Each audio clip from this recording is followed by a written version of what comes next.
Education is preparation for reparations.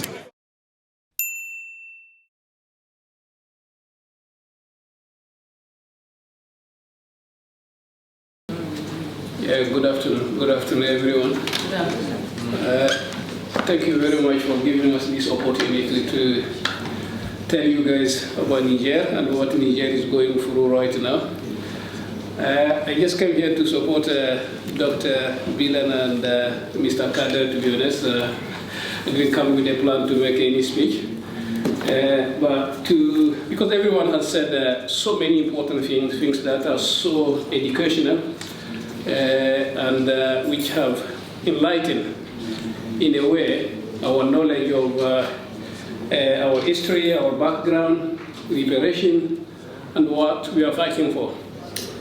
But what is happening in Niger right now is so alarming, and I think it's a kind of awakening movement that any Pan-African or people with African blood or people supporting the cause of Africans should be watching, keep an eye, and try to get a kind of, being inspired by it, I may say.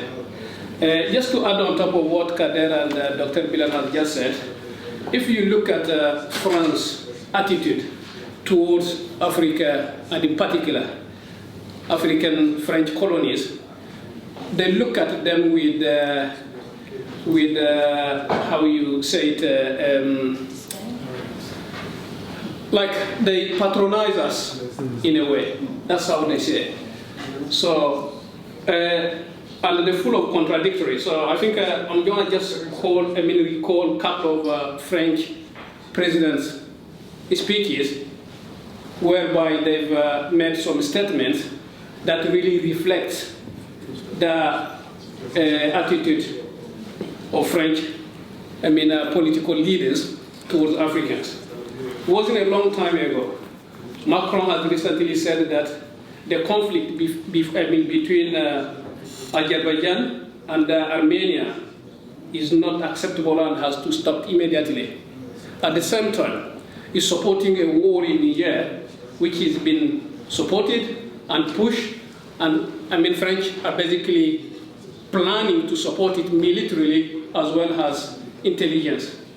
So that's a big contradiction. If you don't want war between two other countries because they're just European countries, why would you want to support a war in Africa between brothers? Because these are basically the same people speaking the same language, the same culture, the same economic area.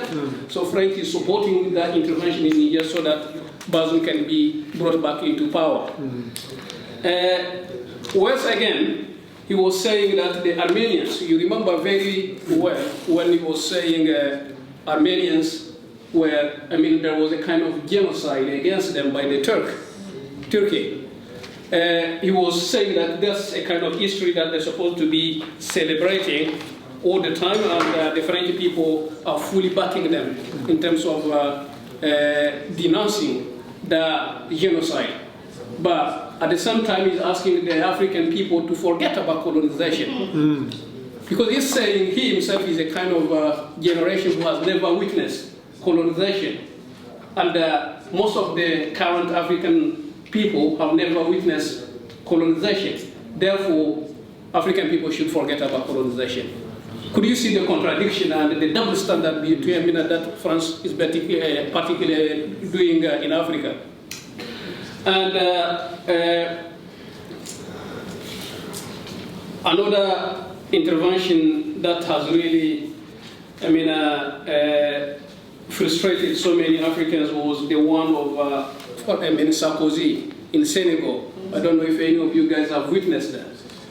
What he was saying, the problem of Africa is because the Africans have not entered into the world history, have not entered enough into the world history, meaning we haven't contributed. We are just basically subject. Animals. Animals. So, and he was saying that in Africa, on African soil, in Dakar, confidently, as if he was saying the truth and people are buying into it. So that's how they behave, the French leaders when they addressing the African people and even the African presidents.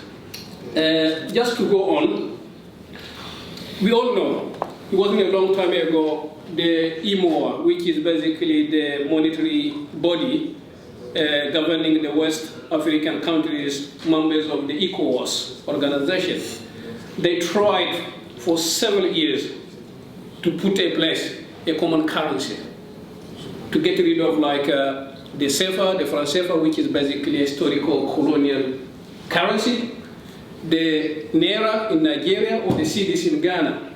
They've been working on that for years.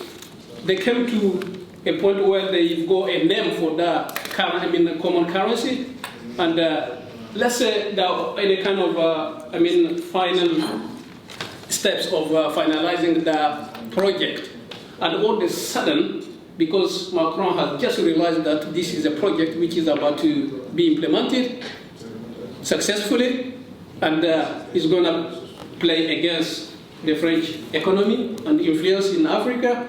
Because remember, for those people who have been following the news, France has been getting a hell lot of money from using the franc CFA currency. They would never allow that currency to go peacefully. They're going to fight for it.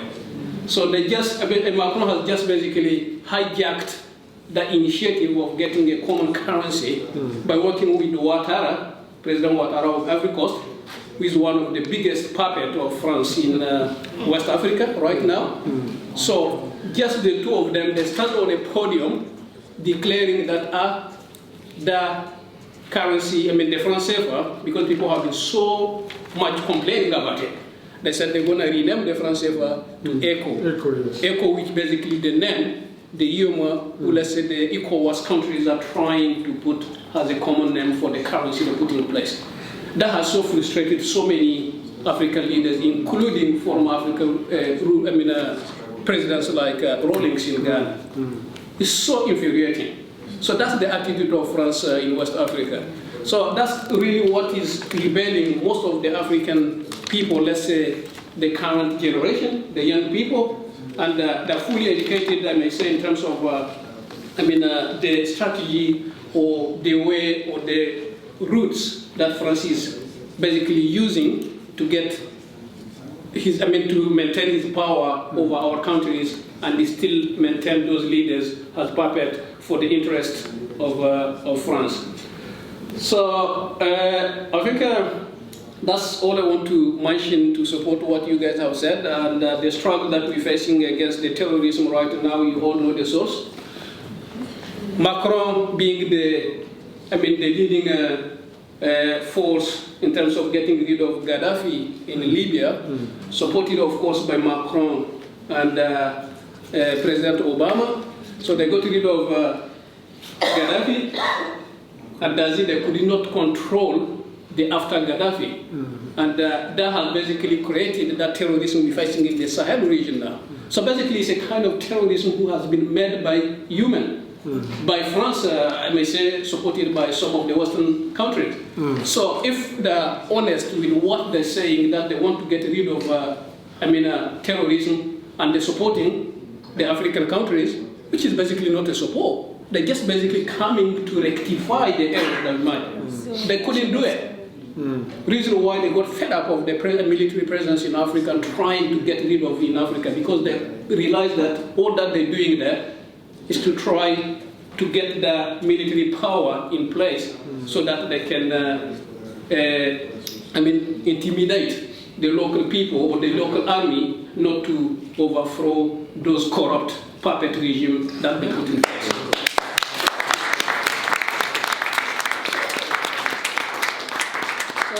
Education is preparation for reparations.